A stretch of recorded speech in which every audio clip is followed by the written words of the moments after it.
नमस्कार दोस्तों, आज मैं कक्षा 10 के लिए हिंदी का पेपर लेकर आया हूं जो कि 2022 का है। समय 3 घंटे 15 मिनट है। पूर्णांक 70 नंबर का है।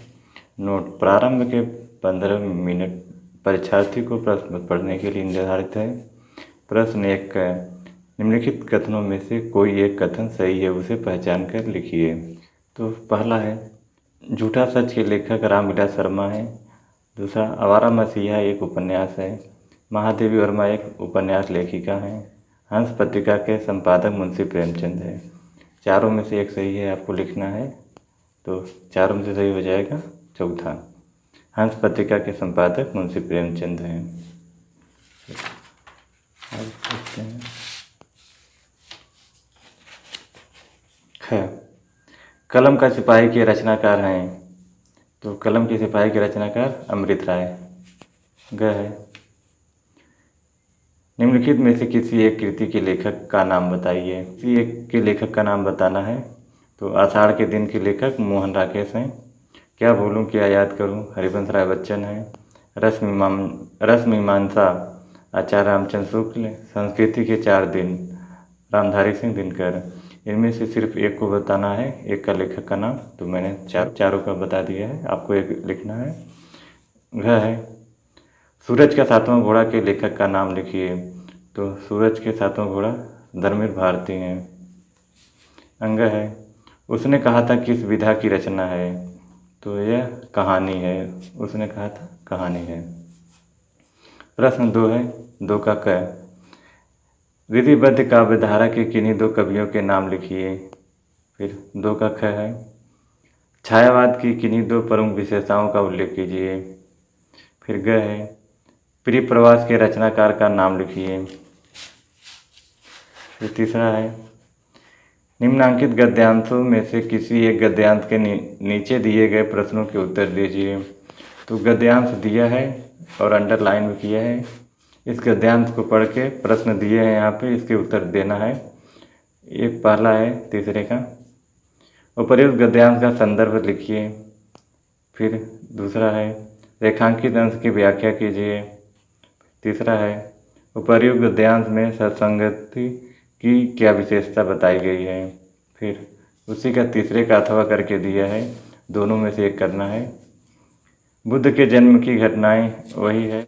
गद्यांश दिए हैं, उस गद्यांशों को पढ़ के आपको कुछ प्रश्न दिए हैं, उनके उत्तर देना है। उसी गद्यांश के अनुसार प्रश्न है। उपर्युक्त गद्यांश का संदर्भ लिखिए। रेखांकित अंशों की व्याख्या कीजिए। जातक कथाएं क्या हैं और इनमें किन योनियों के जन्म का वर्णन है। फिर प्रश्न 4 है, निम्नांकित गद्यांशों में से किसी एक की संदर्भ सहित व्याख्या कीजिए तथा उसका काव्य संदर्भ भी स्पष्ट कीजिए। तो पद्यांश दिए हैं ये, इसको पढ़ के आपको संदर्भ से व्याख्या देना है, देख सकते हैं आप। फिर 5वां है, 5वें क्या, निम्नलिखित लेखकों में से किसी एक लेखक का जीवन परिचय दीजिए एवं उनकी किसी एक रचना का नाम लिखिए। 3 लेखक हैं, जयशंकर प्रसाद, डॉक्टर राजेंद्र प्रसाद, रामचंद्र शुक्ल। तो इन तीनों में से किसी एक का जीवन परिचय देना है और उनकी एक कृति का नाम लिखना है। फिर 5वें का ख है, निम्नलिखित कवियों में से किसी एक कवि का जीवन परिचय दीजिए तथा उनकी किसी एक रचना का नाम लिखिए। इसमें भी 3 कवि हैं, तुलसीदास, सूरदास, बिहारी लाल। तो इसी तीनों में से किसी एक का आपको जीवन परिचय लिखना है और तीनों में से किसी एक का लिखना है जीवन परिचय और उनकी एक कृतियों का नाम लिखना है, एक कृति का। फिर 6वां है, निम्नलिखित संस्कृत गद्यांश का संदर्भ सहित हिंदी में अनुवाद कीजिए। तो ये संदर्भ दिए हैं, इनका हिंदी में अनुवाद करना है। फिर 6ठे का अथवा करके दिया है, दोनों में से एक करना है। ये भी संदर्भ है, गद्यांश हैं, उनका संदर्भ सहित व्याख्या करना है। फिर 7वां है, 7वें का क, अपनी पाठ्यपुस्तक में से कंठस्थ किया हुआ कोई एक श्लोक लिखिए जो इस प्रश्न पत्र में न आया हो। फिर उसी का ख दिया है, निम्नलिखित प्रश्नों में से किन्हीं 2 प्रश्नों के उत्तर संस्कृत में दीजिए। प्रश्न है, इसका उत्तर देना है संस्कृत में। देख सकते हैं आप। फिर 8वां क है, करु रस अथवा हास्य रस का स्थायी भाव बताते हुए परिभाषा लिखिए। फिर 8वें का ख है, उपमा अलंकार अथवा रूपक अलंकार की परिभाषा देते हुए एक उदाहरण भी दीजिए। फिर ग है, रोला छंद अथवा सोरठा छंद की परिभाषा देते हुए उदाहरण बताइए। फिर क्वेश्चन नंबर का क है, निम्नलिखित उपसर्गों में से किसी तीन के मेल से एक शब्द बनाइए। तो पहला है अन, 3 शब्द बनाना है। तो अन का हो जाएगा अनंत, अर्थ, अनधिकार। और दूसरा है उप, उपनाम, उपकूल, उपकार। सु, सुभाषित, सुगम, सुलभ।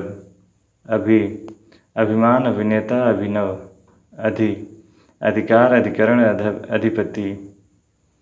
फिर 6ठा है सह, सहपाठी, सहयोगी, सहकार। फिर 9वें का ख दिया है, निम्नलिखित में से किन्हीं 2 प्रत्ययों के प्रयोग से एक शब्द बनाइए। इसमें 4 क्वेश्चन दिए हैं। ख में आई, 2 शब्द बनाना है। आई, सच्चाई, भलाई। ता, मनुष्यता, वीरता। हट, आहट, झुंझुनाहट। वट, आवट, बनावट।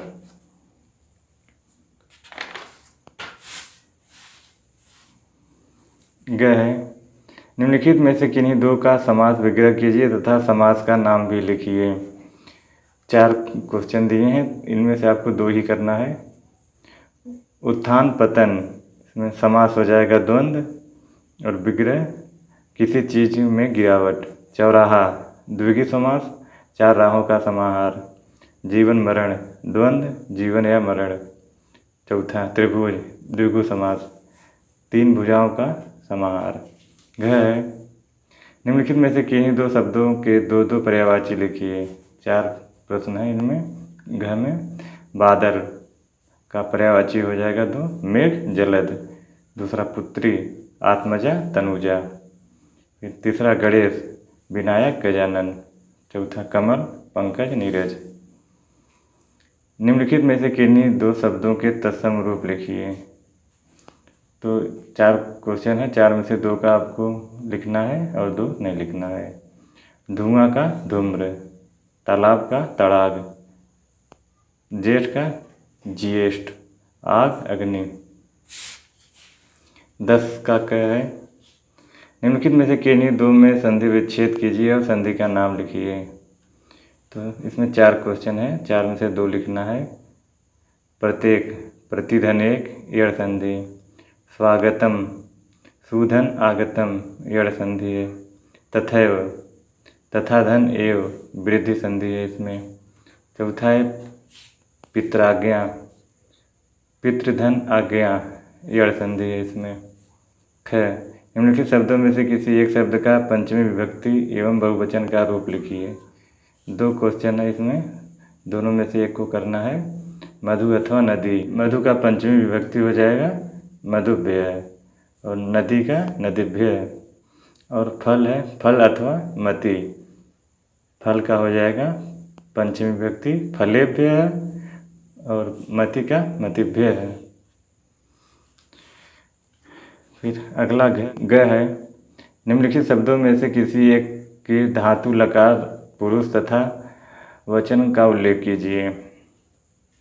पहला है अपठाम, इसमें धातु है, धातु पट धातु है, और लकार हो जाएगा लट लकार, और पुरुष उत्तम पुरुष है, वचन बहुवचन है।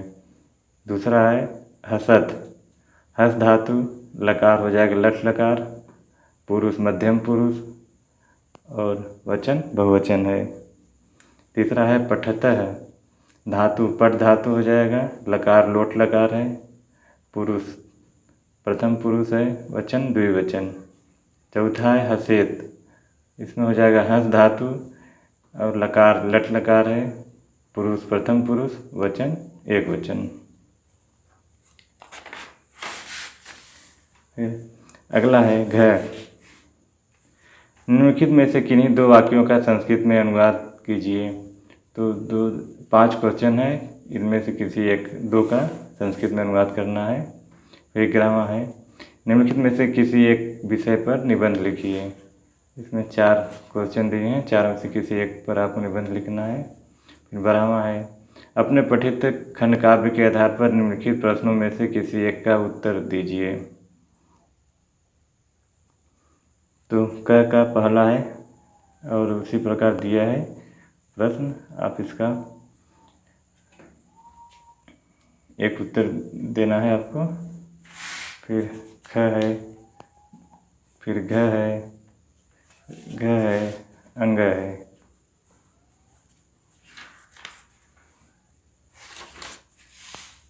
फिर च है, छ है, ज है, झ है। बस खत्म।